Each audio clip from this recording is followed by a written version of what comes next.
Biodiversity, জীব বৈচিত্র্য। এই চ্যাপ্টারটা থেকে এসএসসি, সিজিএল, সিএইচএসএল, রেলওয়ে বিভিন্ন এক্সামে কোশ্চেন আসে।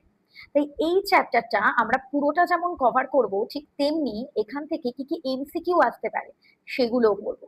তাহলে চলো শুরু করি। বায়োডাইভার্সিটি এই টপিকটা শুরু করার আগে প্রথমে আমরা জানবো বায়োডাইভার্সিটি কাকে বলে। এই যে আমাদের চারপাশে এত বিভিন্ন রকমের গাছপালা থেকে শুরু করে কীট পতঙ্গ, এত বিভিন্ন রকমের যে প্রাণী রয়েছে, এবং বাঘ বিড়ালের মতো নয়, আমরা বাঘের মতো নয়। এটা কেন? জীব বৈচিত্র্যের কারণে। কিন্তু বিভিন্ন কারণে, যেমন গাছপালা কেটে শহর তৈরি হচ্ছে, এই সমস্ত কারণে কি হচ্ছে, জীব বৈচিত্র্য ধ্বংস হয়ে যাচ্ছে। তাই আজকে আমরা পড়বো জীব বৈচিত্র্যকে কিভাবে সংরক্ষণ করা যায়। এবার আমরা বায়োডাইভার্সিটি কনজারভেশন রিলেটেড কিছু ইম্পর্টেন্ট টপিক নিয়ে কথা বলবো। তো প্রথমে আমরা আসি কাকে বলে এন্ডেমিক স্পিসিস। এন্ডেমিক স্পিসিস মানে যে প্রজাতি শুধুমাত্র ওই অঞ্চলেই দেখা যায়, ওই অঞ্চল ছাড়া আর অন্য কোনো জায়গায় ওই প্রজাতিকে আমরা দেখতে পাবো না, তাহলে সেই প্রজাতিকে আমরা বলবো এন্ডেমিক স্পিসিস। মানে ধরো সুন্দরবনে শুধুমাত্র রয়্যাল বেঙ্গল টাইগার দেখা যায়, তাহলে রয়্যাল বেঙ্গল টাইগারকে আমরা এন্ডেমিক স্পিসিস বলবো। আবার ধরো হিমালয়ান রিজিয়নে শুধুমাত্র রেড পান্ডা দেখা যায়, তাহলে রেড পান্ডাকেও আমরা বলবো এন্ডেমিক স্পিসিস। এই এন্ডেমিক স্পিসিস রিলেটেড একটা এমসিকিউ এসেছিল এসএসসি সিজিএল। কোশ্চেনটা ছিল যে রেড পান্ডা যদি সুন্দরল্যান্ডে দেখা যায়, তা আর অন্য কোনো অঞ্চলে যদি না দেখতে পাই রেড পান্ডাকে, তাহলে রেড পান্ডা কি ধরনের প্রজাতি? চারটে অপশন ছিল, তার মধ্যে সঠিক উত্তর কোনটা হবে? সঠিক উত্তর হবে এন্ডেমিক স্পিসিস। এরপর আসি আমরা নেক্সট পয়েন্টে, কিন্তু নেক্সট পয়েন্টে যাওয়ার আগে আমি তোমাদের একটা কথা বলি। তোমাদের মধ্যে অনেকেই আছো যারা আমার অনলাইন কোর্সে ইন্টারেস্ট দেখিয়েছো। আমার তিনটে সেপারেট ব্যাচ চলছে, একটা ক্লাস 9-10, আর একটা এসএলএসটি লাইফ সায়েন্স, আর আরেকটা হলো গভর্নমেন্ট জবের বায়োলজি কোর্স। নিচে একটা নাম্বার শো করছে, তোমরা যারা ইন্টারেস্ট আছো তারা এই নাম্বারে কমিউনিকেট করতে পারো অফিসিয়াল টাইম। এরপর আমরা আসবো খুব ইম্পর্টেন্ট একটা টপিক, সেটা হলো বায়োডাইভার্সিটি হটস্পট। এই বায়োডাইভার্সিটি হটস্পট কথাটা প্রথম কে কয়েন্ট করেছিলেন বলো তো? করেছিলেন সায়েন্টিস্ট নরমান মায়ার। আর কাকে বলে বায়োডাইভার্সিটি হটস্পট? দেখো এর আগের টপিকে আমরা পড়েছিলাম এন্ডেমিক স্পিসিস।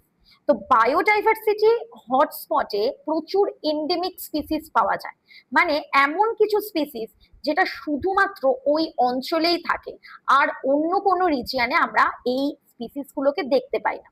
আর সেকেন্ড, বায়োডাইভার্সিটি হটস্পট হওয়ার সেকেন্ড পয়েন্ট সেটা হলো যে ন্যাচারাল যে এরিয়াটা রয়েছে তার 70% বিভিন্ন কারণে ধ্বংস হয়ে গেছে।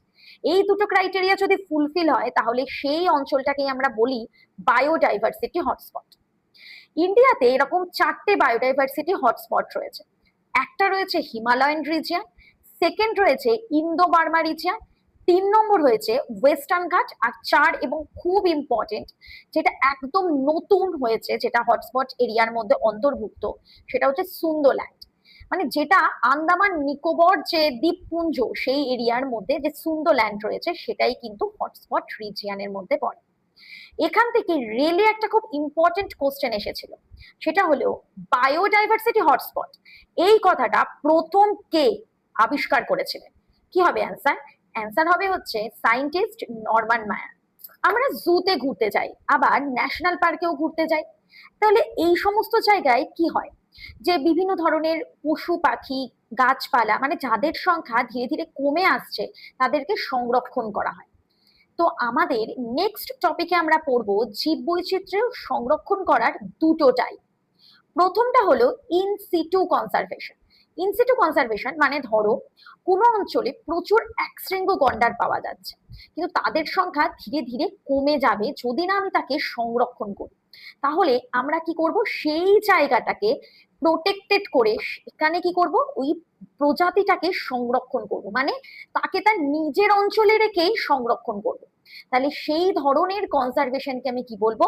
In situ conservation. মানে ধরো national park, wildlife sanctuary, biosphere reserve, তো এইগুলো সবই কিন্তু ইন সিটু কনজারভেশনের এক্সাম্পল। নেক্সট যে টাইপটা পড়বো সেটা হলো এক্স সিটু কনজারভেশন। মানে কোনো অঞ্চলে বাঘ পাওয়া যাচ্ছে কিন্তু তার সংখ্যা ধীরে ধীরে কমে আসছে, তো তাকে কি করব আমরা, তার অঞ্চল বা তার হ্যাবিটেট থেকে এনে একটা একটা পরিবেশে তাকে কি করব, সংরক্ষণ করব, যেমন জুতে করা হয়। তো তাকে কিন্তু নিজের অঞ্চলে সংরক্ষণ করছি না, তাকে তার হ্যাবিটেট থেকে অন্য জায়গায় এনে সংরক্ষণ করছি। তাহলে সেই ধরনের সংরক্ষণকে আমরা বলবো এক্স সিটু কনজারভেশন। তাহলে এক্স সিটু কনজারভেশনের মধ্যে পড়বে হলো জু, বটানিক্যাল গার্ডেন। এই কনজারভেশন থেকে একটা খুব ইম্পর্টেন্ট এমসিকিউ এসেছিল, আমার মনে হয় তোমরা এবার পারবে। জু কি ধরনের কনজারভেশনের মধ্যে পড়ছে? অ্যান্সারটা কি হবে? অ্যান্সারটা হবে এক্স সিটু কনজারভেশন। বায়োডাইভার্সিটি কনজারভেশনে আমরা বিভিন্ন প্রজাতি সম্পর্কে পড়ছি। তাহলে এবার আমরা প্রথম যে প্রজাতিটা সম্পর্কে পড়বো সেটা হলো রেয়ার স্পিসিস, মানে যে প্রজাতিটা সংখ্যায় প্রচুর কম কিন্তু বিলুপ্ত হয়ে যাওয়ার কোনো সম্ভাবনা নেই, তাহলে সেই ধরনের স্পিসিসকে আমরা কি বলবো, রেয়ার স্পিসিস।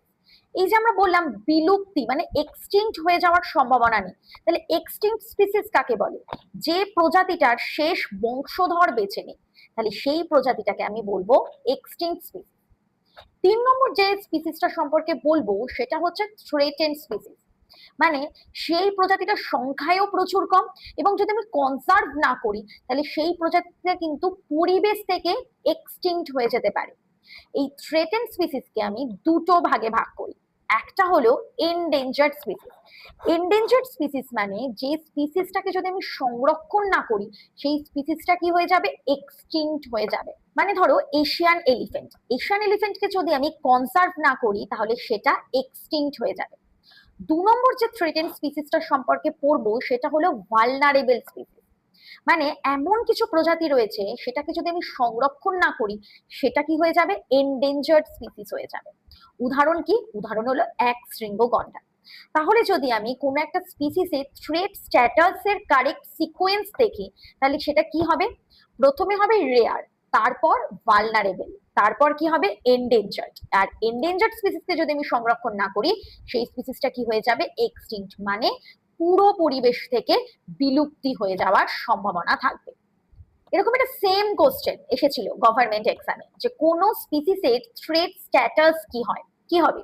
প্রথমে হবে রেয়ার, তারপর ভালনারেবল, এন্ডেঞ্জার্ড এবং লাস্টে হবে এক্সটিংক্ট।